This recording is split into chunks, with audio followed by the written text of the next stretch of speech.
Aceh, dulu hingga sekarang masih menjadi boneka. Sayang jika kita menelusuri sejarahnya, Aceh dimanfaatkan, bahkan yang sadisnya Aceh selalu dipermainkan dengan cara diadu domba. Aceh tidak lepas dari perang saudara. Seperti halnya Aceh pernah bertumpah darah di masa perang Cumbok yang pernah terjadi di Aceh. Perang ini ulah dari dua kubu. Antara kubu IN dengan B, Dali sudah kalah dan menang. Padahal itu cuma trik licik dari mereka untuk mengelabui Aceh. Mau tahu kisahnya? Simak video ini sampai selesai. Revolusi Desember tahun 1945 adalah perang saudara yang terjadi di Aceh antara pihak Ulu Balang dan pendukungnya dengan PUSA, Persatuan Ulama Seluruh Aceh, dan pendukungnya. Dalam sejarah Aceh inilah kali pertama orang Aceh membunuh orang Aceh. Sebuah catatan sejarah kelam yang seolah-olah terhapus dari ingatan orang-orang Aceh masa kini. Moho untuk disimak dan dipahami, biar kita paham trik dari mereka jangan sampai terulang kembali di Aceh. Dulu dinamakan dengan PUSA, Persatuan Ulama Seluruh Aceh dengan Ulu Balang. Coba Anda bayangkan sekarang dengan dulu sama tidak? Jawabannya, sama, cuma beda nama. Bagi kita rakyat Aceh jangan lagi termakan dengan isu mereka tempo dulu yang akan diulang. Pasti akan diulang. Coba Anda perhatikan politik di Aceh hari ini dengan penuh kesandara kalian masing-masing sama atau tidak? Baiklah, sekarang kita langsung saja ke uraiannya. Apa itu Perang Cumbok?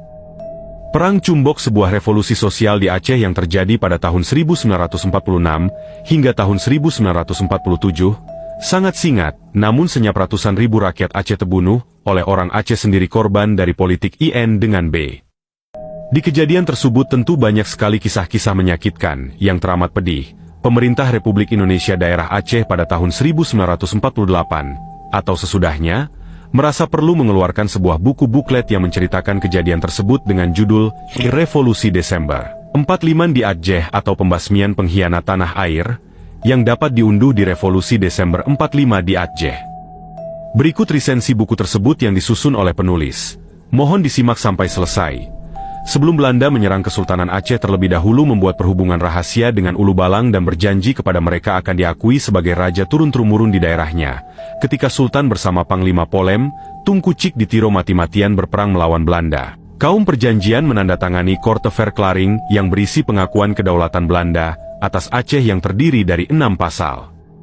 Pengakuan terhadap bendera Belanda dan tidak membantu pejuang Aceh pada tahun 1898 diperbarui dengan Korte Aceh Verklaring, dengan tambahan musuh Belanda adalah musuh Ulu Balang, lalu diperbarui lagi dengan nama I Uniform Model Korte Verklaring, yang dalam perjanjian tersebut Belanda mengakui para pengkhianat sebagai raja, Vorst, di daerahnya, dan pada tahun 1915, dan seterusnya ditukar dengan kalimat Zelfbestuurder.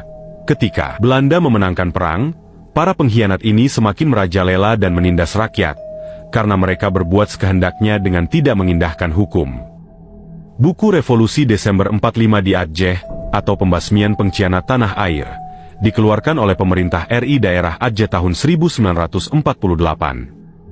Ketika Perang Pasifik pecahnya, rakyat memberontak kepada Belanda sampai saat paling akhir mereka tetap berdiri di pihak Belanda.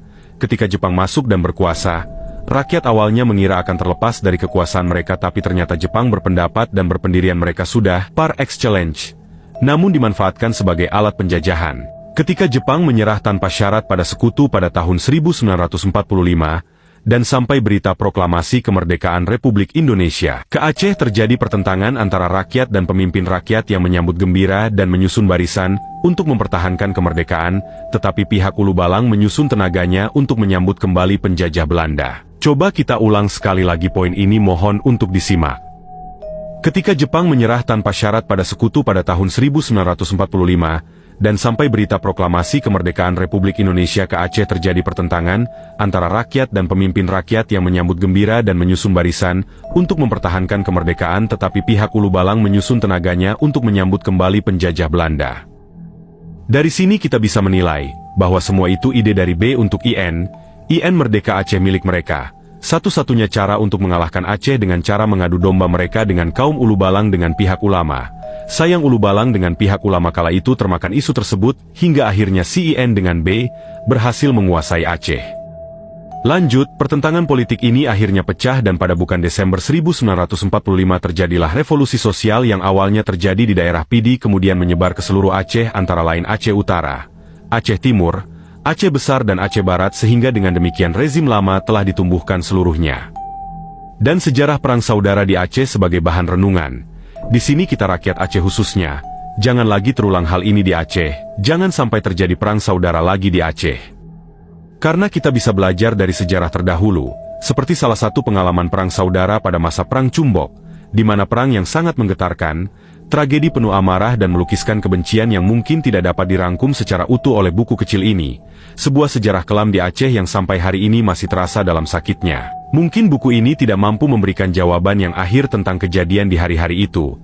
Tapi dari buku ini kita dapat belajar bahwa sejarah harus memiliki benih yang baik dan berkualitas sehingga dapat berfungsi sebagai pelajaran bagi kita generasi yang hadir belakangan agar dapat belajar dari kesalahan-kesalahan maupun kebaikan-kebaikan para pendahulu kita, orang tua kita agar menjadi orang-orang yang lebih bijaksana. Ingat jika kita rakyat Aceh lalai dan mudah termakan dengan isu dari mereka.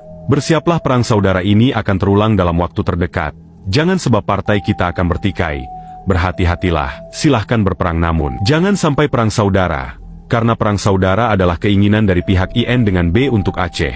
Salah satu cara mengalahkan Aceh ya, dengan cara adu mereka dengan saudaranya. Kalau bukan dengan cara itu jangan harap Aceh kalah. Begitu juga sebaliknya, jika Aceh ingin merdeka atau menang, jangan makan isu perang saudara, jaga amarah.